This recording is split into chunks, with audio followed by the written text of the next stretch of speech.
വയനാട് ദുരന്തബാധിത മേഖലകളിൽ തിരച്ചിൽ തുടരുന്നു. ചാലിയാറിന്റെ തീരങ്ങളിലാണ് വ്യാപകമായി തിരച്ചിൽ നടക്കുന്നത്. ചാലിയാറിൽ നിന്ന് ഇന്നും ശരീരഭാഗം കണ്ടെത്തി. വിദഗ്ധ പഠനത്തിനായി ഭൗമശാസ്ത്രജ്ഞൻ ജോൺ മത്തായിയുടെ നേതൃത്വത്തിലുള്ള സംഘം സ്ഥലത്തെത്തി. 6 സോണുകളായി തിരിഞ്ഞാണ് ഇന്നും പരിശോധന തുടരുന്നത്. എന്നാൽ പരിസരവാസികൾ തെരച്ചിലിൽ പങ്കെടുത്തില്ല.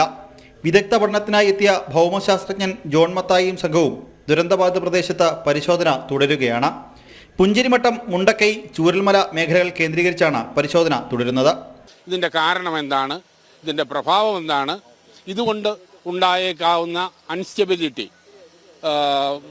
ദുർബല പ്രദേശങ്ങൾ ഏതൊക്കെയാണ് ഒന്ന് ഐഡൻറ്റിഫൈ ചെയ്ത് കൊടുക്കുക എന്നുള്ള മെയിൻ ഉദ്ദേശത്തോടു കൂടിയാണ് ഞങ്ങൾ വന്നത്. ഈ പ്രദേശത്ത് ഞങ്ങൾ ഏതാണ്ട് 2-3 ദിവസം സ്പെൻഡ് ചെയ്യും.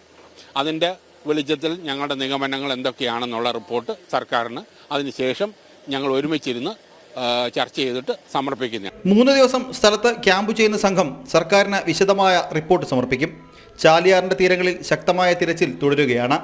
5 സോണുകളായി തിരിഞ്ഞാണ് പരിശോധന. സൈന്യം, SOG, തണ്ടർബോൾട്ട് തുടങ്ങിയവർ സംയുക്തമായാണ് തെരച്ചിൽ നടത്തുന്നത്. DNA പരിശോധനകളുടെ റിസൾട്ട് ഇന്ന് പുറത്തു വന്നേക്കും. ജനം, വയനാട്.